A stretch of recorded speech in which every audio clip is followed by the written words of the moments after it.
Assalamualaikum warahmatullahi wabarakatuh. Nama saya Sarah Filzana Lubis, kelas 5B, Kesejahteraan Sosial Pagi, mata kuliah Pendidikan Luar Sekolah dan Pemberdayaan Masyarakat. Kali ini saya akan mendeskripsikan ringkasan materi saya tentang pengembangan dan pemberdayaan masyarakat berbasis aset. Berikut adalah ringkasannya. Definisi pengembangan dan pemberdayaan masyarakat adalah proses dan hasil menurut beberapa literatur seperti Green dan Littens pada tahun 2007. Pengembangan masyarakat didefinisikan sebagai upaya terencana untuk menghasilkan aset yang meningkatkan kapasitas penduduk untuk meningkatkan kualitas hidup mereka. Komponen penting dari definisi ini yaitu 1. Fokus berbasis tempat. Komunitas dapat dianggap sebagai lingkungan, kota kecil, desa, pinggiran kota, atau kota tempat orang tinggal. 2. Peningkatan kualitas hidup.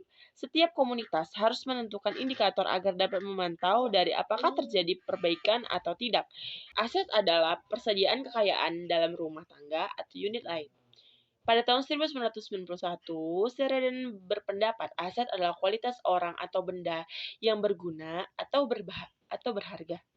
Dalam konteks ekonomi, aset dapat berupa modal seperti properti, saham, dan obligasi dan uang tunai. Dalam konteks masyarakat, aset juga dapat dilihat sebagai berbagai bentuk modal. Modal fisik, yaitu jalan, bangunan, infrastruktur, dan sumber daya alam suatu komunitas. Modal manusia, keterampilan, bakat, dan pengetahuan anggota masyarakat. Modal sosial merujuk pada kepercayaan, norma, dan jaringan sosial yang dibangun. Proses. Setiap komunitas berbeda dan waktu yang dibutuhkan untuk setiap langkah juga akan berbeda. Semua langkah dalam proses tampaknya memakan waktu yang sama, tapi jumlah waktu yang dihabiskan untuk satu langkah akan bergantung pada penduduk komunitas dan apa yang telah mereka capai. Pengorganisasian komunitas. Pengorganisasian komunitas berfokus pada memobligasi orang-orang dalam lingkungan atau komunitas tertentu. Ini berbeda dengan bentuk pengorganisasian lain karena fokusnya pada komunitas tempat daripada komunitas minat. Ada beberapa model pengorganisasian komunitas yang berbeda menurut Rubin dan Rubin pada tahun 1992. 1. Model Alinsky, mungkin yang paling populer dan melibatkan penyelenggaraan profesional.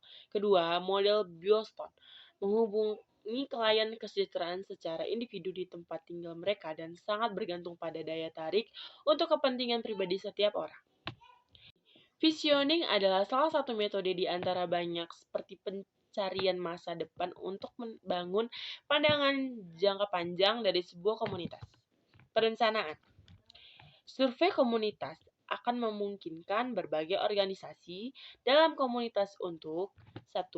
Mengumpulkan informasi tentang sikap dan opini publik mengenai isu masalah. 2. Menentukan bagaimana publik mengurutkan isu, masalah, dan peluang dalam urutan kepentingan dan urgensi. Ketiga, memberikan suara kepada publik dalam menentukan kebijakan, tujuan, dan prioritas. Keempat, menentukan dukungan publik untuk inisiatif. Kelima, mengevaluasi program dan kebijakan saat ini. Keenam, mengakhiri spekulasi tentang apa yang dipikirkan orang. Partisipasi publik. Partisipasi bersifat fungsional ketika membantu membuat keputusan yang lebih baik dan rencana komunitas yang lebih baik. Pada bagian ini didefinisikan pengembangan dan pemberdayaan masyarakat berbasis aset sebagai kontras dengan pendekatan berbasis kebutuhan dan telah menyentuh langkah-langkah dalam proses pengembangan dan pemberdayaan masyarakat. Terima kasih, itu saja ringkasan materi saya pada bagian ini. Bila ada kekurangan, mohon dimaafkan. Billahi fisabilil haq, fastabiqul khairat. Wassalamualaikum warahmatullahi wabarakatuh.